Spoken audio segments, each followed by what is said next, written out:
본 방송에서 제공하는 투자 정보는 투자 판단에 대한 조언입니다. 방송에서 제공하는 주식의 가치, 가격 상승 및 하락에 대해서는 방송사에서 보장하지 않습니다. 시청자 여러분 안녕하십니까? 깊이 있는 인사이트로 여러분들의 투자를 잘 이끌겠습니다. 저는 강관우입니다. 네, 오늘 이소연 아나운서를 대신해서 인사드립니다. 신희정입니다. 전일 미국 증시 강세를 이어받은 어제 우리 증시, 특히 코스닥, 외국인의 매수세에 힘입어서 하루 종일 강세를 유지했는데요. 그러나 테마별로 희비는 좀 엇갈렸습니다. 그 테슬라 7%가 넘게 올랐음에도 불구하고 테슬라의 양극재 공급하는 업체죠. LNF 오히려 7% 빠졌고 2차 전지 대표 주격인 에코프로비엠 오히려 하루 종일 힘이 없었습니다. 하지만 엔비디아의 강세에 힘입어서 말이죠. AI 관련주 그리고 IT 소부장들 하루 종일 힘을 많이 냈습니다. 전일 미국 시장 4일째 연속 올랐습니다. 오늘 우리 시장도 기대를 좀 해보겠습니다. 네, 무엇보다 나쁜 소식이 좋은 소식이 되는 전형적인 하루다라는 평가가 나왔던 전일 시장이었습니다.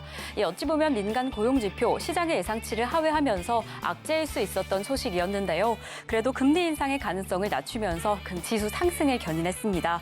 그리고 테크주의 랠리도 이어졌죠. 엔비디아 전일 시장에서도 상승을 하면서 사상 최고가 랠리를 이어갔습니다.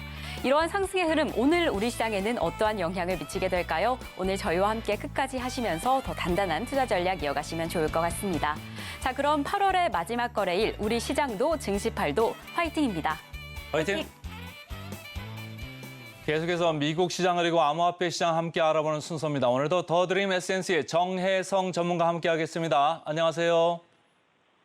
예, 안녕하세요. 정혜성 전문가입니다. 미국 시장 분위기 좋습니다.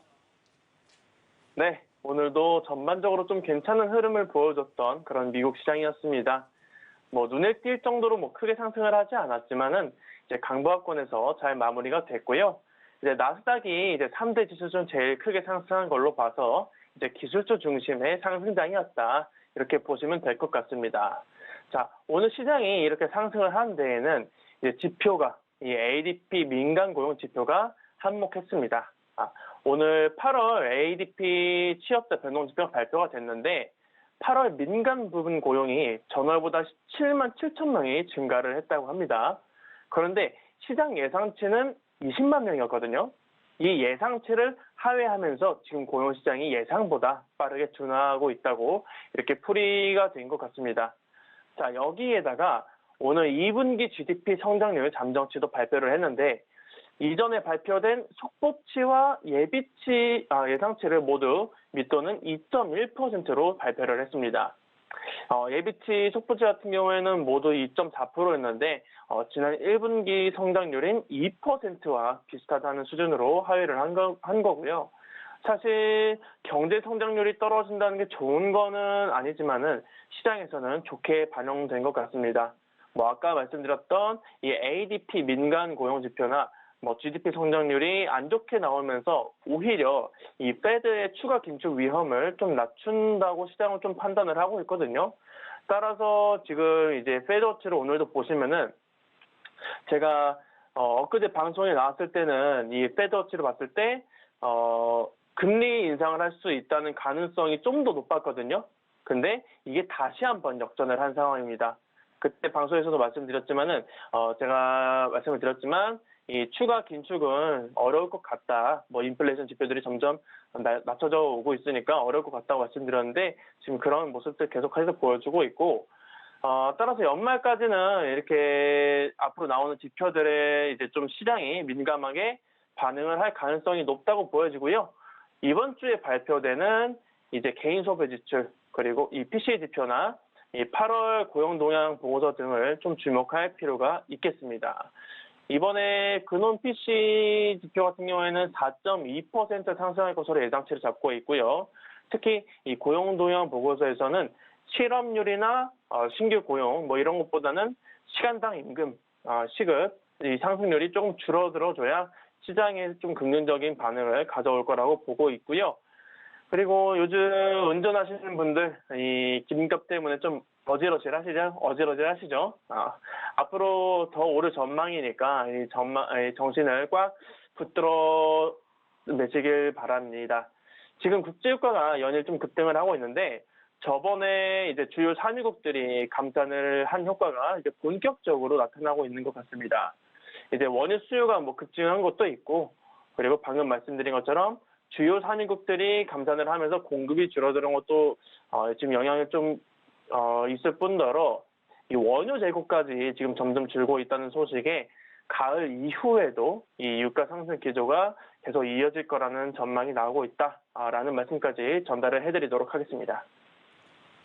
정혜성 전문가가 미국 시장 얘기를 했습니다만 bad news is good news. 그러니까 악재가 호재가 되는 그런 뉴스들이 지금 미국에서 많이 나오고 있습니다. 거시 경제 지표들이 생각보다 덜 나오니까 금리 인상 사이클이 이제 멈추는 거 아니냐 이런 생각들을 하면서 주가가 오르고 이렇게 하고 있는데 어제 제가 지인을 만났는데 그런 얘기를 하더라고요. 아니 이렇게 악재가 나오는데 주가가 오르냐 그런 얘기를 해서 제가 설명을 했습니다마는 그런데 중국에서 거시 경제 지표가 나오면 오히려 정반대죠. 좋은 뉴스가 나와야지 중국은 좋은 얘기고 나쁜 뉴스가 나오고 나쁜 경제 지표가 나오면 주가는 오히려 하락합니다. 그러니까 미국과 중국의 주식시장 반응이 서로 엇갈린다 이렇게 이제 보시면 되는 거고요. 자, 엔비디아 쪽으로 좀 넘어가겠습니다. 엔비디아 사상 최고치를 경신했습니다. 네, 어제는 이제 엔비디아가 구글이랑 이 생성형 AI 기술을 사용해가지고 슈퍼컴퓨터를 더 쉽고 빠르게 실행할 수 있도록 하는 이런 파트너십을 맺으면서 신고가를 경신했는데 오늘도 사상 최고치를 다시 한번 경신하는 모습 보여줬습니다.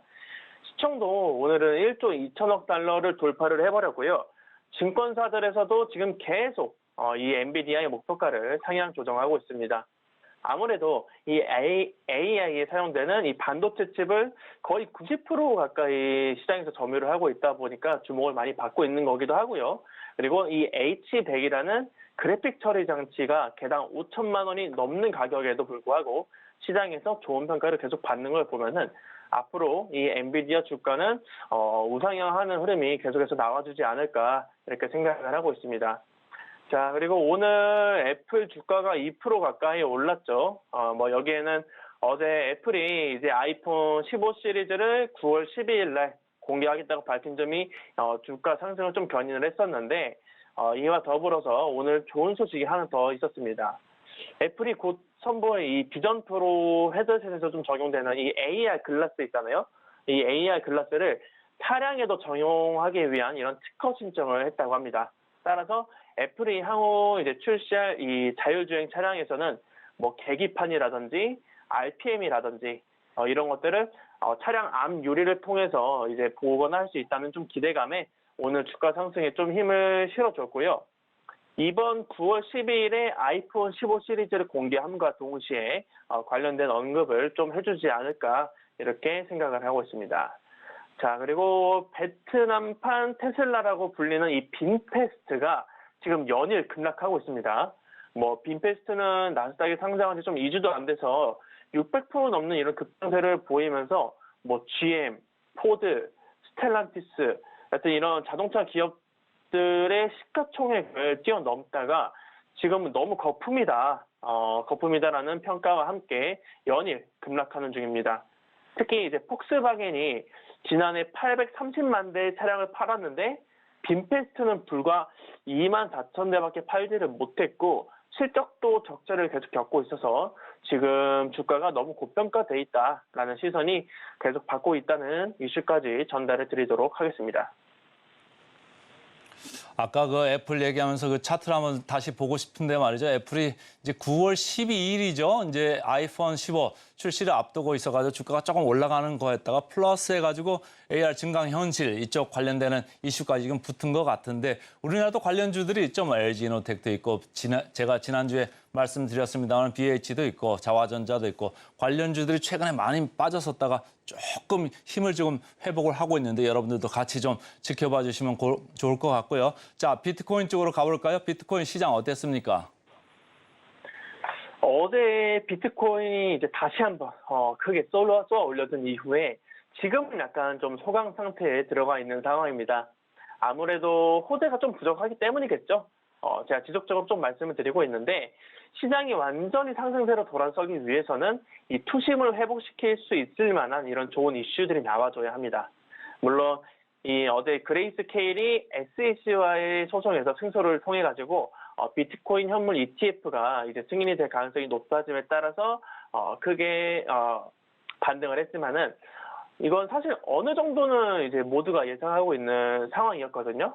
그래서 더 큰 폭의 상승이 나와주지는 않은 거고, 제 생각에는 이제 이전에 이제 SEC와 리플 소송 관련해 가지고 증권성 유무에 대한 불확실성을 좀 해소시켜주는 게 또 한 번의 상승 모멘텀으로 작용되지 않을까 이렇게 생각을 하고 있습니다.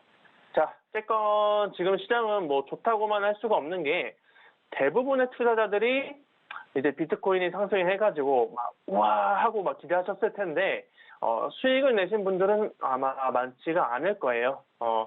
이 비트코인 투자자분들을 살펴보면은 막상 뭐 비트코인이나 이더리움 이런 코인에 투자하시는 분들은 많이 못 봤어요. 거의 알트코인에 투자하는 성향을 가지고 계시더라고요. 그래서 알트코인들을 지금 좀 살펴보면은 지금 거의 좀 뭐 지지부진하죠. 많이 먹지 못했거나 어제 많이 먹지 못했거나 이제 평단까지 오는데 좀 시간이 걸릴 거라고 생각을 하고 있습니다. 따라서 지금 시장이 완전하게 회복세에 접어든 게 아니니까 뭐 저점을 뚫었다 이렇게 생각하고 무리하게 진입하는 일은 없으셨으면 좋겠다라는 말씀을 전달해 드리도록 하겠습니다. 비트코인 이야기를 이렇게 들으면 말이죠. 과거에는 이제 탈중앙화 해가지고 이제 아주 사람들이 선호했던 이런 얘기였는데 최근에 보니까 뭐 ETF도 나오고 또 미국 SEC에서 자꾸 규제의 영역으로 끌어들이려고 하는 이런 움직임이 있어가지고 비트코인을 선호한 사람들이 점점점 좀 없어지는 거 아니냐, 떨어져 나가는 거 아니냐 이런 좀 우려가 있고, 반면에 뭐 주식시장하고 비트코인하고 지금 같이 움직이는 그런 느낌이어가지고 말이죠. 그래서 어떻게 될까 좀 관광 이제 계속해서 봐야 되는데 말이죠. 그 다음 이슈는 뭐가 또 있을까요? X, 이전 이름으로는 트위터라고 하죠. 일론 머스크가 몇 달 전에 이제 트위터를 이제 X로 바꾸는 이런 대대적인 변화를 줬는데, 이번에는 이 암호화폐를 활용한 이제 결제 수단을 도입할지에 대한 그런 관심이 쏠리고 있습니다. X가 이제 미국 로드 아일랜드 주에서 통화 결제가 가능한 이제 라이센스를 취득을 했다고 합니다. 이 라이센스 같은 경우에는 회사가 이제 사용자를 대신해서 뭐 이체를 비롯한 금융 활동을 할 수 있게 하는 이런 라이센스인데요. 이 라이센스를 취득함에 따라서 X는 뭐 디지털 자산의 보관, 그리고 이전, 그리고 교환 이런 것들을 할 수가 있게 됐습니다. 자, 이 X가 향후 어떤 결제 시스템을 도입할지는 아직 뭐 정확하게 모두가 판단할 수가 없겠지만 항상 이제 논란의 중심에 있던 이런 일론 머스크잖아요. 많은 사람들이 암호화폐 결제 시스템도 도입하지 않을까라는 생각을 하고 있는 것 같습니다. 자, 그리고 이슈가 하나 더 있었는데, 이 이오스 재단에서 어제 일본 가상자산 거래를 협회로부터 화이트리스트 승인을 받았다고 이 X를 통해서 밝혔습니다. 따라서 이오스 같은 경우에는 이제 다음 달부터 암호화폐 거래소인 이제 비트레이드의 거래가 좀 될 예정이고요. 이오스 재단의 CEO는 이번 일본 화이트리스트 승인을 통해 가지고 블록체인 게임에 좀 관심 있는 개발자들과 뭐 강력한 파트너십을 구축해 가지고 일본 시장에서 이오스를 강하게 알리겠다고 의지를 밝혔습니다. 라는 이슈까지 전달해 드리도록 하겠습니다. 오늘도 더드림 SNC의 정혜성 전문가 수고 많았습니다. 고맙습니다. 네, 감사합니다.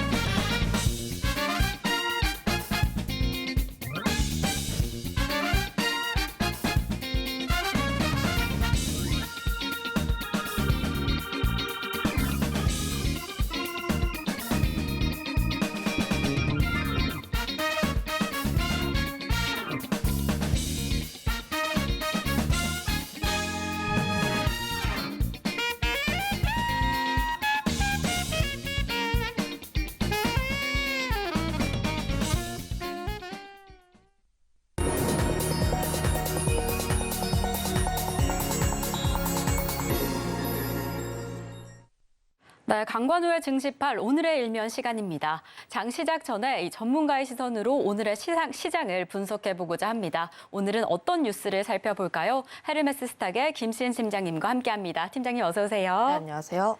네, 팀장님 벌써 8월의 마지막 거래일입니다. 오늘도 팀장님과 함께 증시팔과 함께 이 뉴스 이슈를 분석해보고자 하는데요. 오늘 확인해볼 뉴스 화면으로 확인해보겠습니다.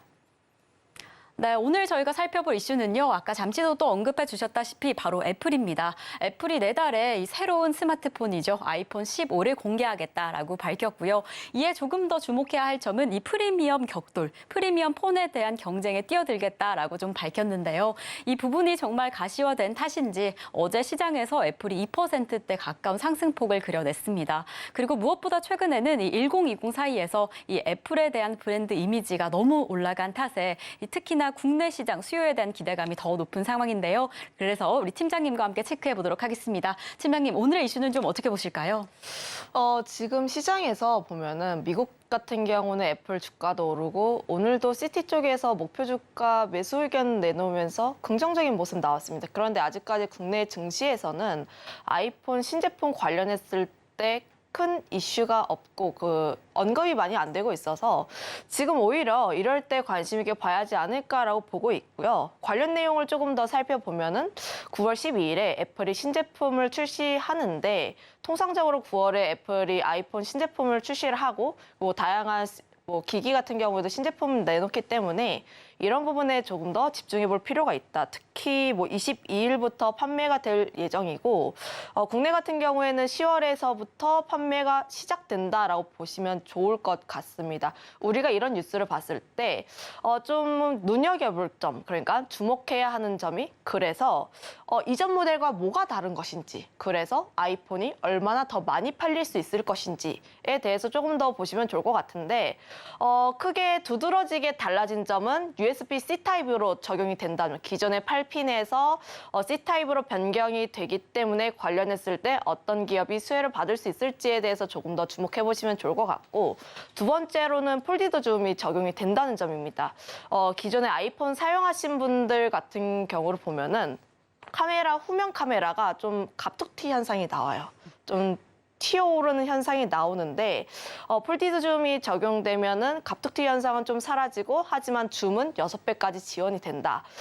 화면 카메라 쪽으로 굉장히 긍정적으로 보신다고 보시면 좋을 것 같은데, 관련했을 때 애플 같은 경우도 하드웨어적으로 3년간에 가장 많은 업그레이드가 될 예정이다라고 하고 있어서 교체 수요에 대한 부분에서 긍정적으로 이야기를 하고 있습니다. 그거에 따라서 매출이라든지 작년 시리즈 대비했을 때 판매량이 좀 더 많아질 것으로 기대를 하고 있어서 큰 기대감 모아지고 있다라고 보시면 좋을 것 같고요.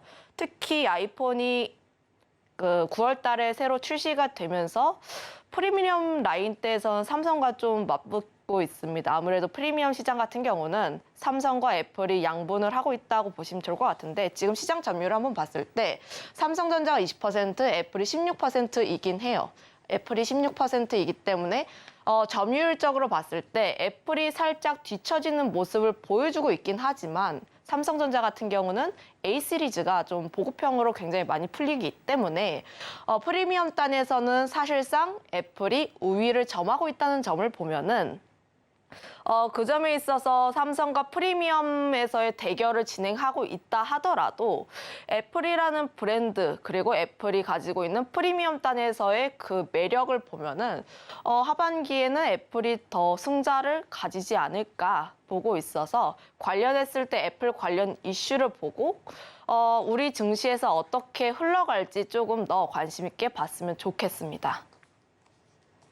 네, 이게 거의 1년 만인가요? 새로운 모델이 나오는 게 이제 지난해에 나오고 새로운 모델이 나오는 건데 가장 많은 업그레이드를 했다라고 밝히면서 기대감이 조금 높아지긴 합니다. 그리고 팀장님께서 이야기해 주신 것처럼 USB 단자의 변화도 있고 카메라 부분에서 성능을 가장 많이 업그레이드했다라고 밝혔는데요. 이러한 변화가 우리 시장에 또 어떻게 나타나게 될지 정말 그 전망처럼 기대감을 충족시켜 줄 수 있을지 함께 체크해 보시면 좋을 것 같습니다.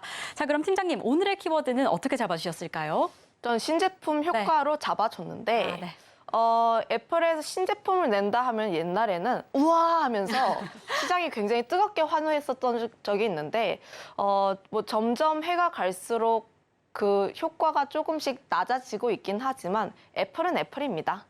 애플이 가지고 있는 그 신제품에 대해서는 굉장히 잘 팔릴 것으로 기대를 하고 있고 그 점에 따라서 공개가 되기 전에 관련했을 때 이슈를 먼저 보고 관련 종목군들을 선점해보는 게 좋지 않을까라고 보고 있어서 신제품 효과로 가지고 와봤고요.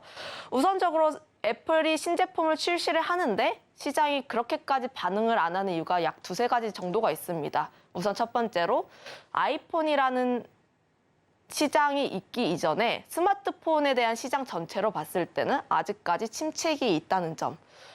전반적으로 봤을 때 스마트폰 시장이 역성장에 있어요. 왜냐하면 2017년 기점으로 했을 때 계속해서 낮아지고 있는 모습을 보여주고 있고 지금 보면은 2017년 고점 찍고 계속 낮아지고 있는 추세를 보여주고 있습니다. 23년 같은 경우에도 6% 마이너스 역성장할 것으로 전망하고 있고 이런 수치 같은 경우 2014년과 유사하다라고 보시면 좋을 것 같은데 관련했을 때 아무래도 스마트폰 침투율이 85%예요.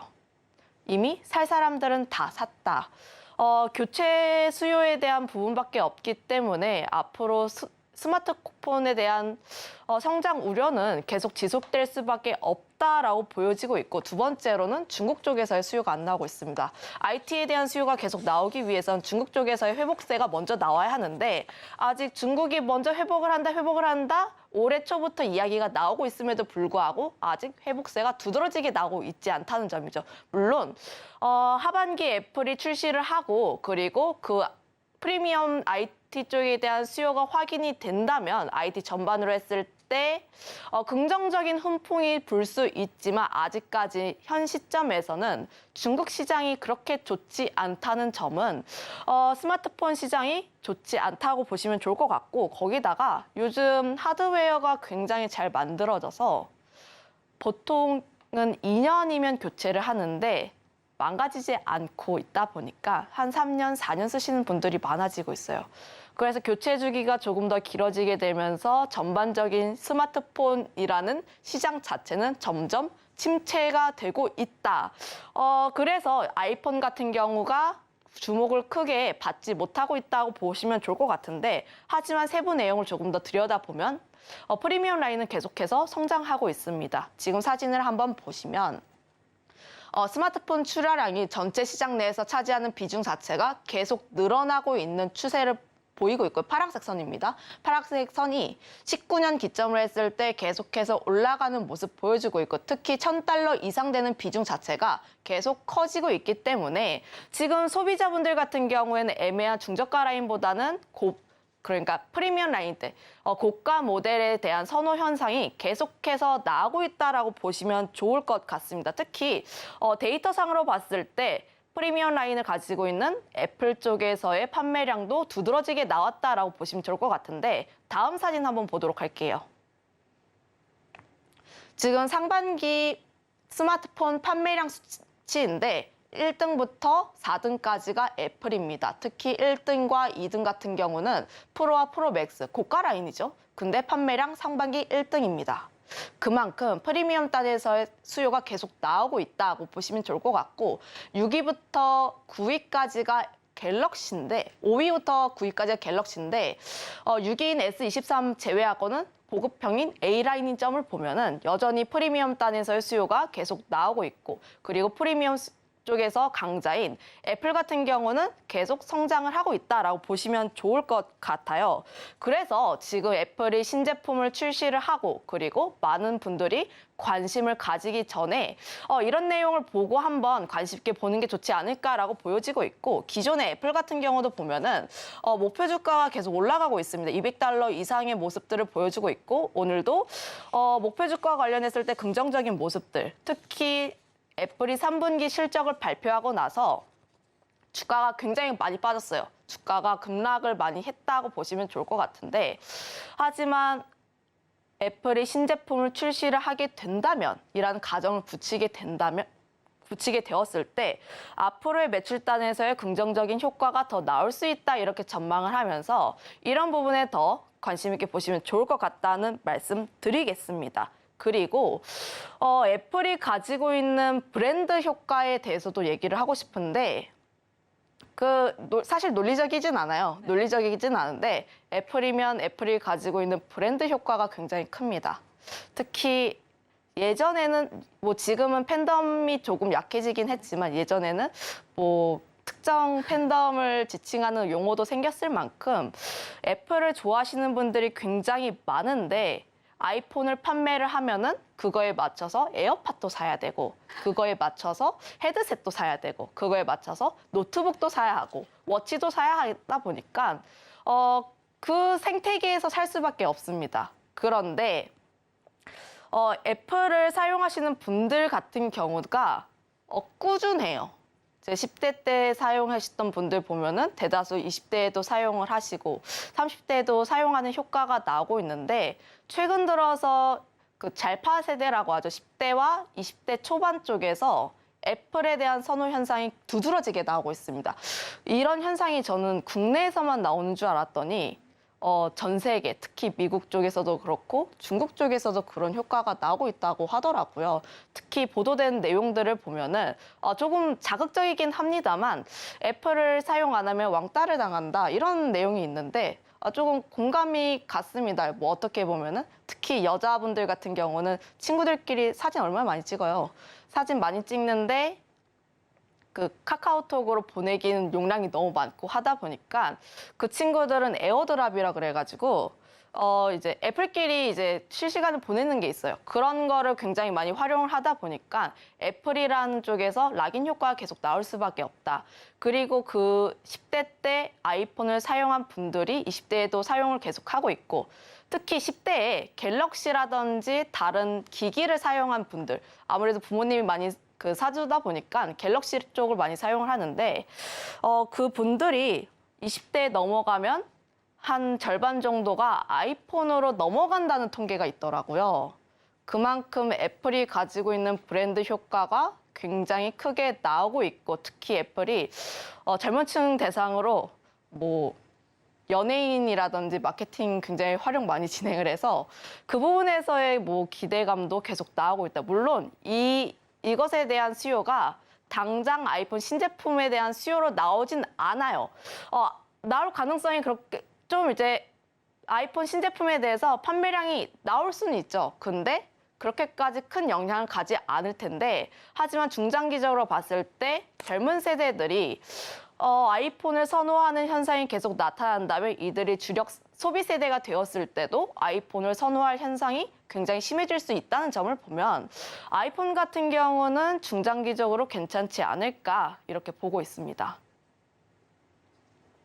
네, 이렇게 오늘의 키워드로 신제품 효과를 잡아주셨습니다. 정말 처음 새로운 것이 가장 설레는 법인데 이 애플이 새로운 모델을 발표하게 된다라고 한다니까 저도 좀 기대가 됩니다. 그리고 아까 팀장님께서 말씀해 주셨다시피 이 애플은 유독 락인 효과라던가 이 브랜드 선호도가 강력한 종목인 만큼 이 기대감이 더 커지는데요. 그래서 좀 미리 대비하셔야 할 것 같습니다. 이 공개 이후에 어떤 또 판도가 바뀌게 될지 저희는 어떤 전략을 짜야 할지 그 부분이 너무 중요하고 궁금한데요.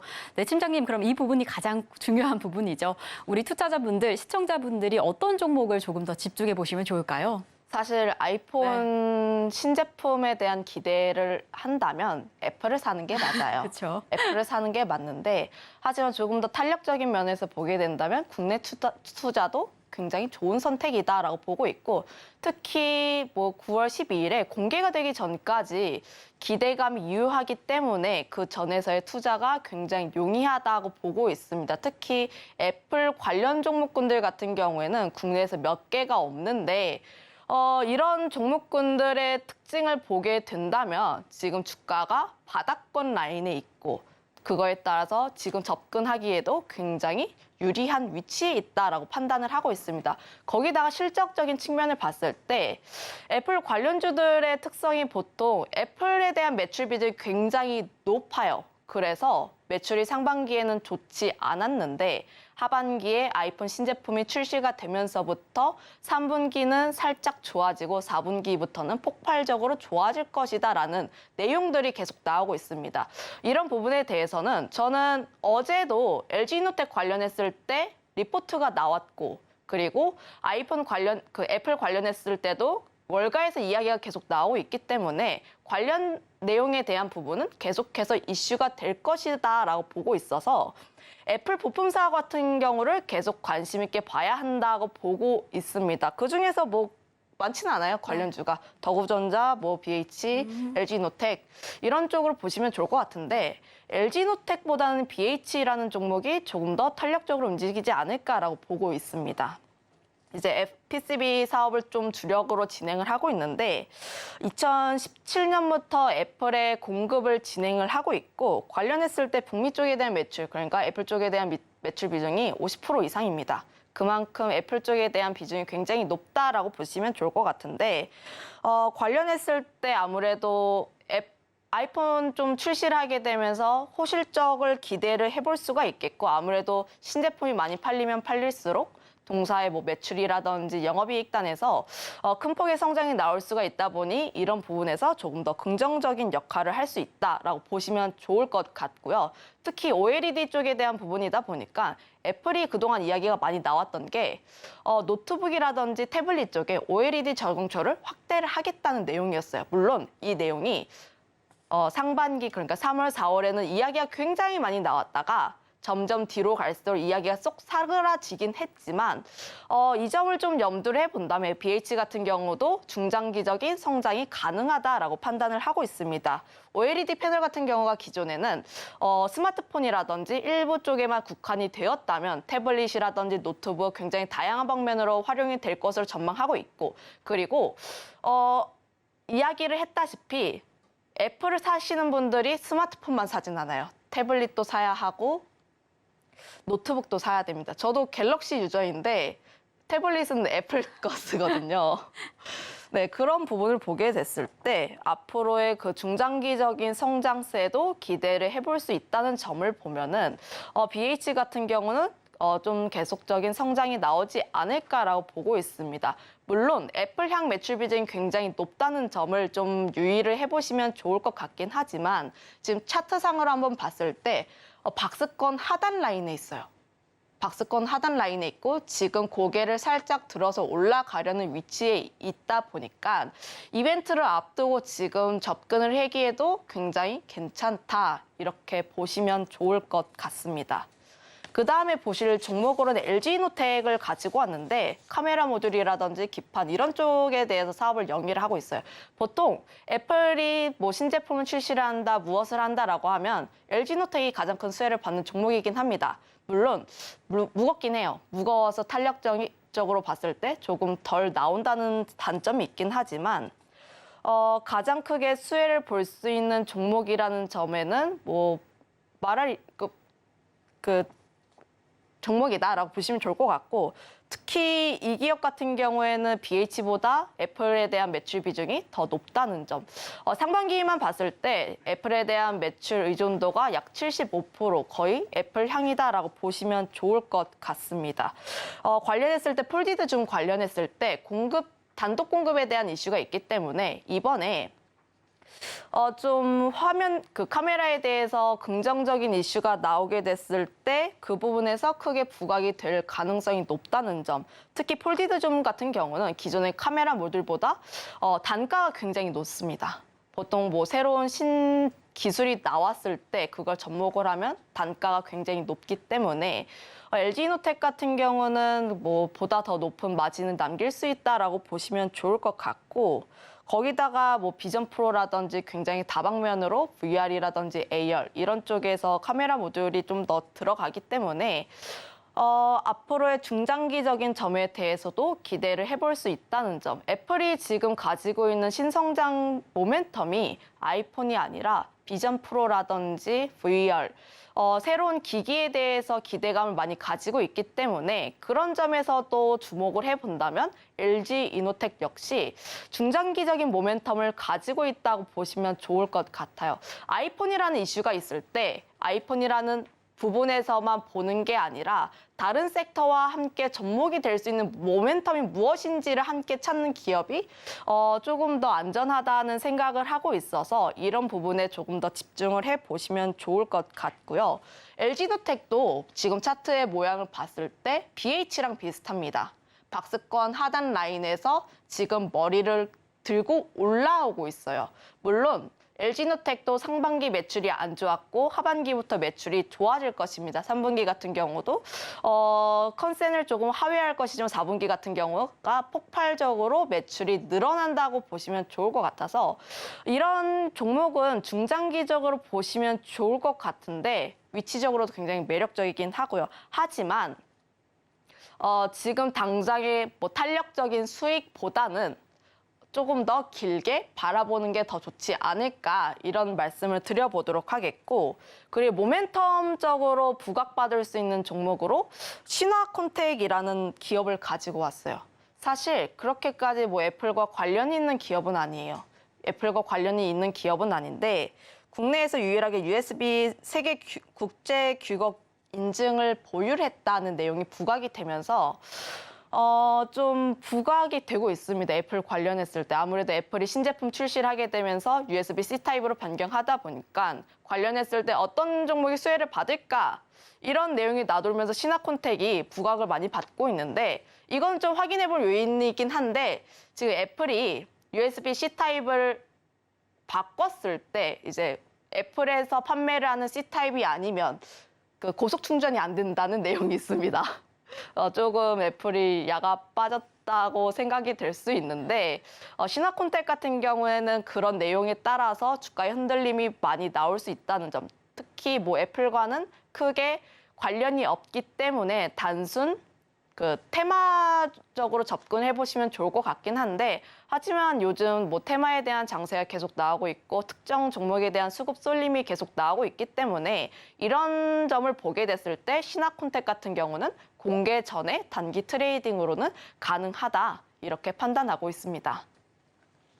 네, 이렇게 오늘의 일면 그리고 애플의 신제품과 관련해서 이 애플 부품주를 좀 잡아주셨습니다. BHC 그리고 LG이노텍, 신화콘텍 세 종목을 잡아주셨는데요. 이 BH와 LG이노텍 같은 경우에는 좀 중장기적인 측면으로 좀 길게 살펴보시면서 접근해 보시면 좋을 것 같고요. 혹시 나는 단기적인 모멘텀으로 좀 살펴보고 싶다라고 한다면 마지막으로 잡아주셨던 신화콘텍을 좀 살펴보시면 좋을 것 같습니다. 이 이슈가 직접적인 연관이 아니다라고 할지라도 움직여줄 가능성이 좀 있으니까요. 조금 더 꼼꼼히 지켜보시면 좋을 것 같습니다. 자, 지금까지 저희는 이 헤르메스스타 김수현 팀장님과 오늘의 일면 함께했습니다. 오늘도 감사드립니다.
목요일 아침 8시 반 향해 가고 있습니다. 매일 아침 8시 반 저희 서울경제TV에서 센티멘탈 대 펀더멘탈 매일 두 종목씩 말씀드리고 있습니다. 최근에 성적이 좋고요. 자, 오늘은 센티멘탈로 하나마이크론 그리고 펀더멘탈로 삼성증권 이렇게 두 종목 되겠습니다. 하나마이크론부터 좀 말씀을 드리겠습니다. 주가 차트를 보시면요. 최근에 이제 후공정 관련되는 업체들, 특히 HBM 관련되는 업체들, 아니면 뭐 AI 관련, 칩 관련되는 업체들, 이쪽 주가가 좋습니다. 그중에 대장은 한미반도체였죠. 그리고 최근에 저희가 센티멘탈 펀더멘탈 코너에서도 언급을 해드린 적이 있습니다만 이오 테크닉스가 그 뒤를 잇고 있고요. 하나마이크론도 최근에 약간 고개를 들기 시작했습니다. 하나마이크론 후공정 업체인데요. 대표적인 후공정 업체 중에 하나다. 그래서 오늘 말씀을 좀 드리겠습니다.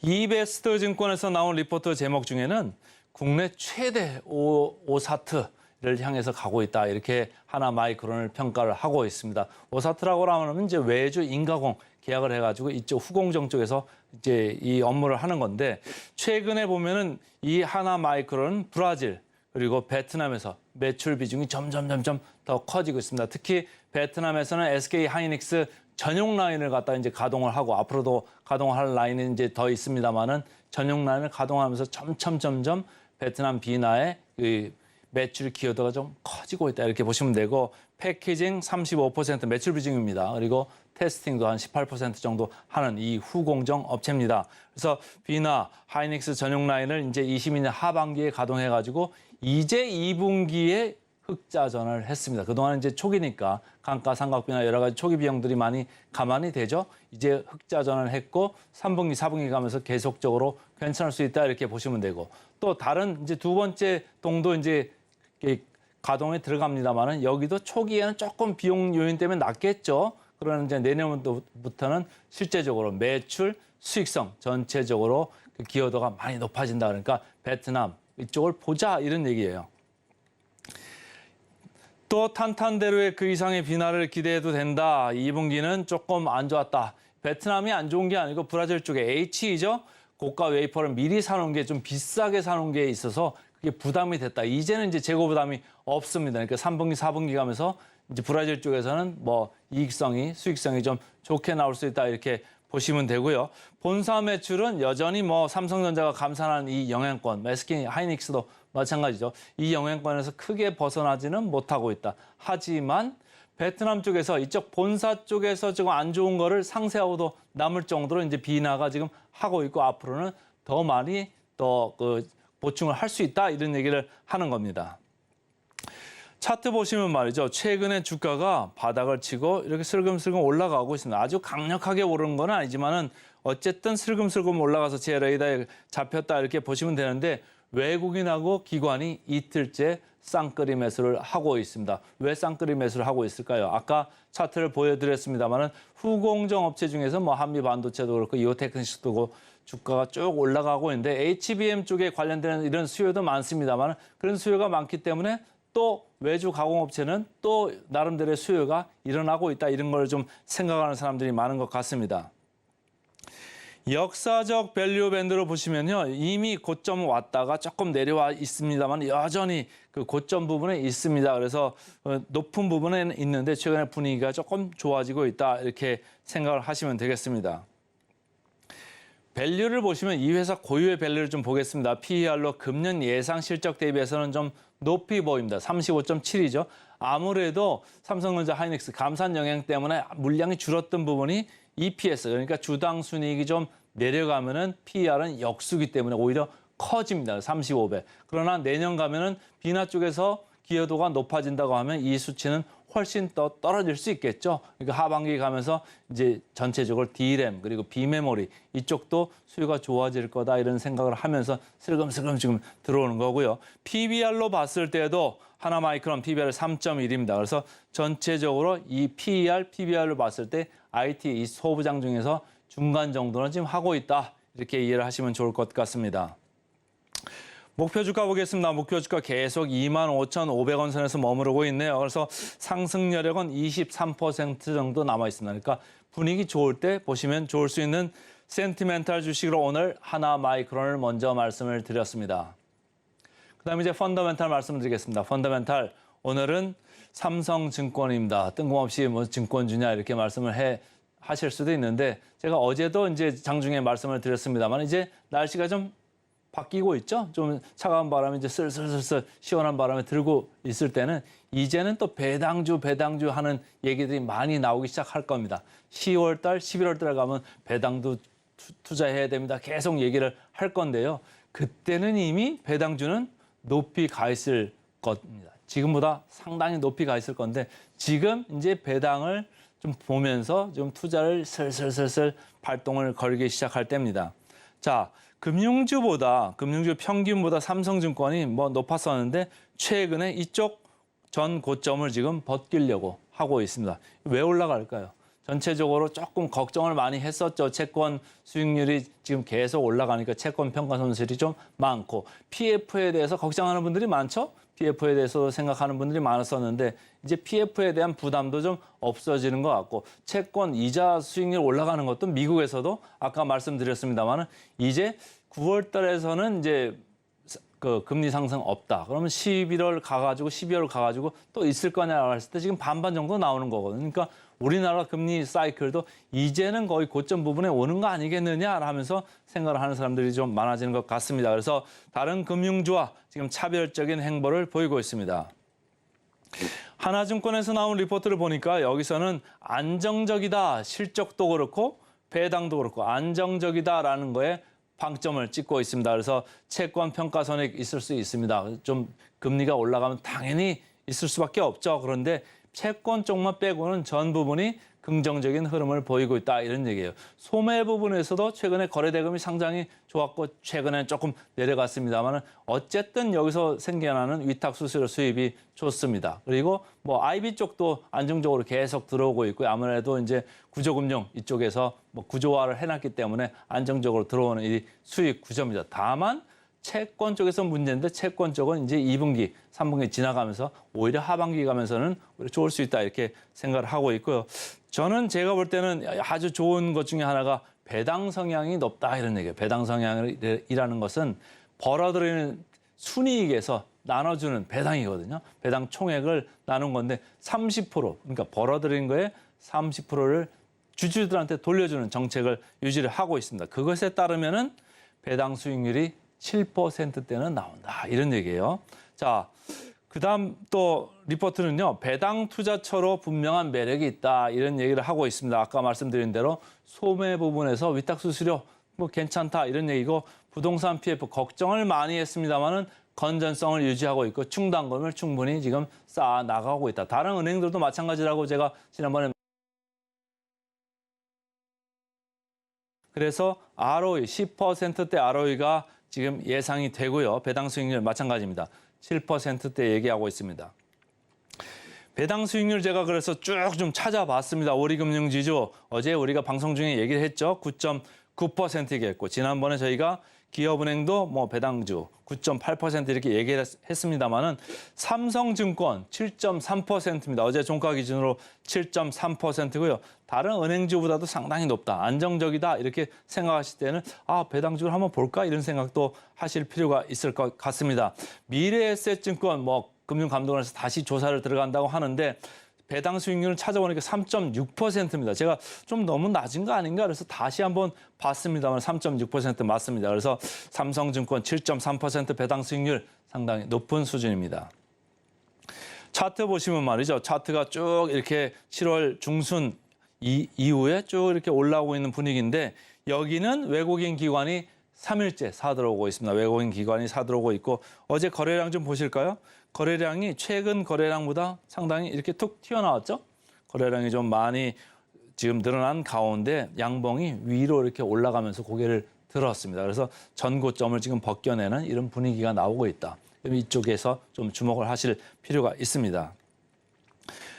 역사적 밸류 밴드로 보셨을 때도 밸류 하단에 있습니다. 그러니까 지금 뭐 크게 걱정하실 필요가 없죠. 어제 이렇게 고개를 들었습니다만 혹시라도 좀 밀리면 이제는 뭐 가을 겨울 들어가면서 배당주 시즌이 도래하고 있기 때문에 좀 쳐다보셔도 좋을 타이밍입니다.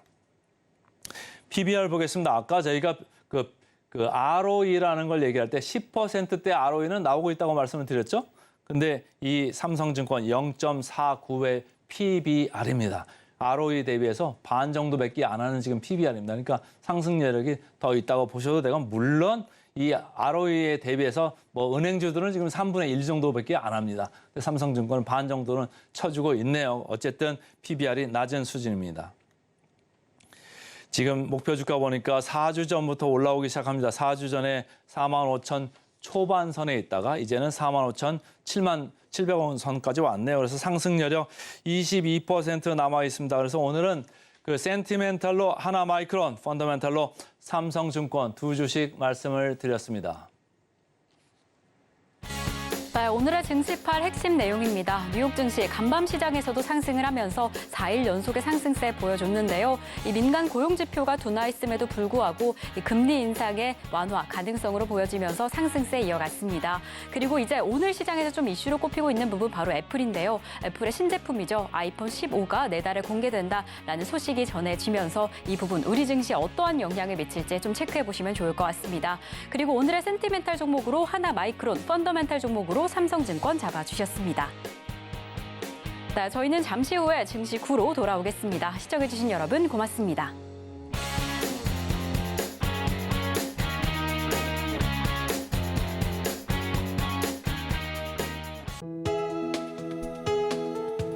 본 방송에서 제공하는 투자 정보는 투자 판단에 대한 조언입니다. 방송에서 제공하는 주식의 가치, 가격 상승 및 하락에 대해서는 방송사에서 보장하지 않습니다.